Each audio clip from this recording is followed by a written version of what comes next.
Assalamualaikum dan salam sejahtera.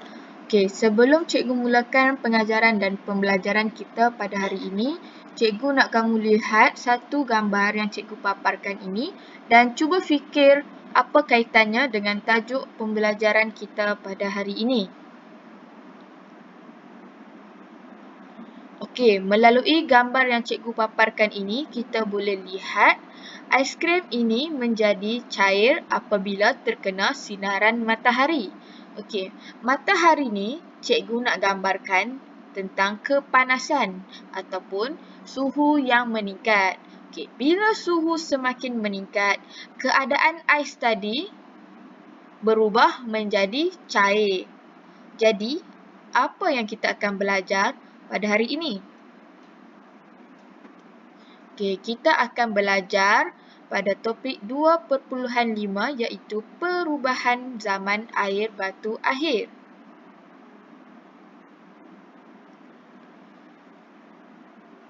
Cikgu ada tunjukkan garis masa zaman air batu. Okey, cikgu tunjuk garis masa zaman air batu ini supaya kamu tahu di mana fokus utama kita pada pembelajaran pada hari ini. Okey, bila kita belajar sejarah, kita mestilah tahu di mana zaman yang kita nak belajar. Okey, zaman air batu akhir ini adalah pada zaman Holozen. Okey, terdapat 5 perubahan zaman air batu akhir. Yang pertama, peningkatan air laut. Yang kedua, terbentuknya tasik-tasik air tawar. Yang ketiga, kepupusan haiwan dan binatang. Yang keempat, manusia sudah mula berhijrah. Dan yang terakhir, cuaca tidak terlalu sejuk.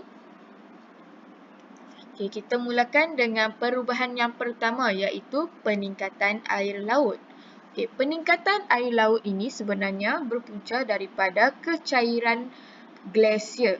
Apa itu glasier? Okey, glasier adalah timbunan besar ais yang bergerak perlahan-lahan menuruni cerun atau merebak ke permukaan bumi. Untuk makluman semua, perubahan suhu yang meningkat pada zaman air batu akhir ini memberikan kesan terhadap bentuk fizikal dan hidupan di bumi. Seperti yang kita telah pelajari pada subtopik 2.4 di mana pada zaman air batu akhir ini, cuaca sudah pun mula panas. Okey. Glasier telah menukar wajah dan bentuk fizikal bumi. Okey, kamu boleh lihat kawasan pada sebelumnya ini dipenuhi dengan ais. Tetapi apabila berlakunya pengglasiran telah menyebabkan perubahan fizikal bumi. Okey, perubahan yang macam mana tu? Kamu boleh lihat gambar yang pertama ni. Kawasan ini dikelilingi dan dipenuhi dengan ais-ais. Manakala gambar yang kedua ini menunjukkan telah terjadinya benua disebabkan oleh kecairan pengglasiran tadi. Air batu yang cair dari kawasan tanah tinggi dan gunung akan membawa batu-batu dan tanah semasa menuruni tanah tinggi. Maksudnya, sewaktu pengglasiran berlaku, air-air daripada glasier yang cair disebabkan oleh cuaca yang panas. Maka, ais-ais yang cair tadi membawa air turun daripada lurah-lurah bukit dan membawa bersama-sama batu-batu sepihan turun daripada bukit hingga ke daratan atau sungai ataupun laut yang berhampiran dengan tanah tinggi. Okay, seperti yang cikgu katakan tadi, lebihan air yang dibawa akan melimpahi laut dan kawasan tanah tinggi. Dan hal inilah yang menyebabkan perubahan paras air laut meningkat dengan kedalaman 100 meter. Okay. Ais-ais batu yang keras bila berlaku pengglasiran di mana cuaca berubah menjadi panas, ais-ais tadi menjadi cair, air akan turun sikit demi sikit dan ini akan menyebabkan peningkatan kedalaman air.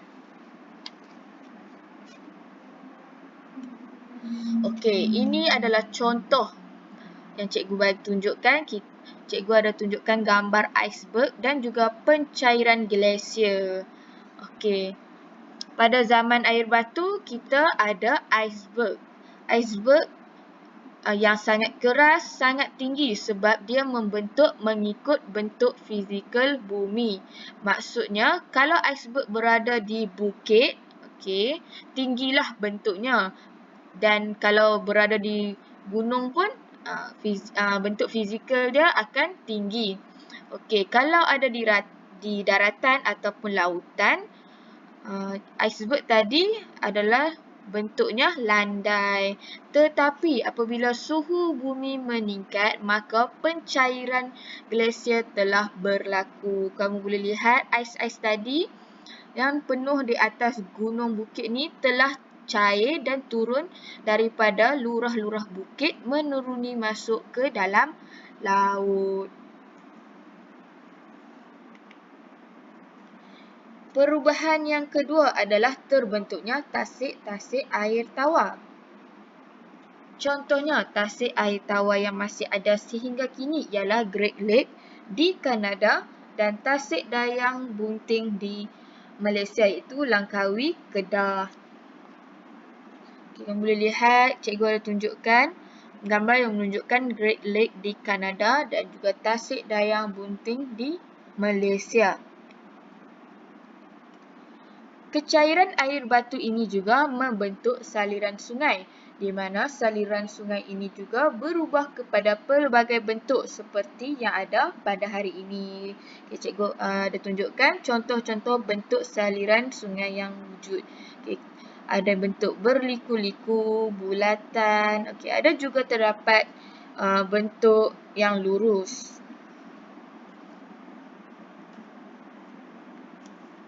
Okay, di sini cikgu ada tunjuk gambaran 10 tahun challenge, okay, di Rhone Glacier di Switzerland pada tahun 2008 dan juga 2018. Kamu boleh lihat glasier-glasier yang cair itu turun daripada kawasan tanah tinggi membentuk tasik. Okay, pada asalnya pada tahun 2008 ni tak ada pun ais-ais masih berada di atas di gunung-gunung. Tetapi pada tahun 2018, kamu nampak tak perubahan yang berlaku sepanjang 10 tahun ni? Dari 2008 hingga 2018 terbentuklah tasik-tasik seperti ini. Okay, begitu juga dengan Mendenhall Glacier di Alaska. Perubahan ataupun perbandingan pada tahun 2009 dan 2019. Okay, ais-ais tadi telah cair dan menuruni bukit dan turun menjadi air laut ni. Okay. Kamu pernah lihat tak binatang-binatang ni? Okay, tak pernah kan? Sebab binatang-binatang ini sudah pun pupus. Tapi kamu bolehlah tengok siaran kartun. Sebab mereka menggunakan ketiga-tiga binatang yang telah pupus ini. Okay. Dalam kartun yang bertajuk Ice Age, The Meltdown. Okay. Perubahan yang ketiga adalah kepupusan haiwan dan binatang. Kita boleh lihat berlaku kepupusan binatang yang hidup pada zaman Pleistocene. Okay, binatang yang pupus ni termasuklah mamut, harimau bertaring dan sloth. Okay, binatang-binatang ni lah yang cikgu tunjukkan tadi gambar sebelum ni. Okay, haiwan-haiwan ni sudah tidak ada pada masa kini kerana sudah pupus. Perubahan yang keempat adalah manusia sudah mula berhijrah. Manusia perlu menyesuaikan aktiviti harian dengan perubahan iklim yang berlaku. Daripada zaman terlalu sejuk berubah menjadi sederhana sejuk dan membolehkan manusia untuk bergerak keluar atau berhijrah dari satu tempat ke satu tempat. Contohnya, mereka bergerak keluar dari benua Afrika dan secara beransur-ansur mendiami benua Eropah dan benua Asia. Bila mereka berhijrah, mereka akan membiasakan diri dengan keadaan yang baru. Mereka perlu membuat aktiviti mengikut perubahan iklim yang berlaku. Penghijrahan ini berlaku disebabkan oleh suhu di Asia dan Eropah yang sudah tidak terlalu sejuk. Perubahan yang kelima iaitu cuaca tidak terlalu sejuk. Hal ini kerana iklim bumi berubah daripada terlalu sejuk kepada sederhana sejuk. Radiasi bumi ini menyebabkan peningkatan suhu bumi. Radiasi berlaku daripada sinaran matahari dan pemanasan yang berlaku kepada bumi. Disebabkan radiasi yang berlaku inilah, suhu bumi kita sudah tidak berada pada tahap yang terlalu sejuk seperti mana yang berlaku pada zaman air batu akhir. Cikgu harap kamu faham apa perubahan yang berlaku pada zaman air batu. Terdapat 5 perubahan yang berlaku pada zaman air batu iaitu peningkatan air laut, terbentuknya tasik-tasik air tawar, cuaca tidak terlalu sejuk, kepupusan binatang dan haiwan dan juga manusia sudah mula berhijrah. Oleh itu, kita sebagai manusia yang ada di muka bumi ini perlulah bersama-sama dalam mengekalkan kelestarian alam sekitar supaya bumi kita tidak sakit, bumi kita sentiasa berada dalam keadaan sihat dan juga bumi sentiasa menjadi tempat yang selamat untuk kita didiami.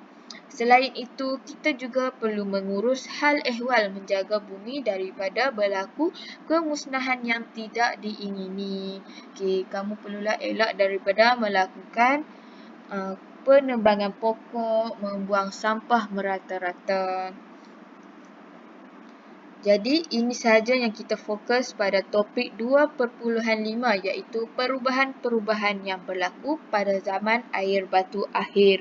Cikgu harap kamu ingat 5 perubahan yang berlaku pada zaman air batu akhir itu dan kita sebagai manusia perlulah menjaga keindahan alam, mengekalkan kelestarian alam sekitar supaya bumi kita sentiasa berada dalam keadaan yang baik. Terima kasih.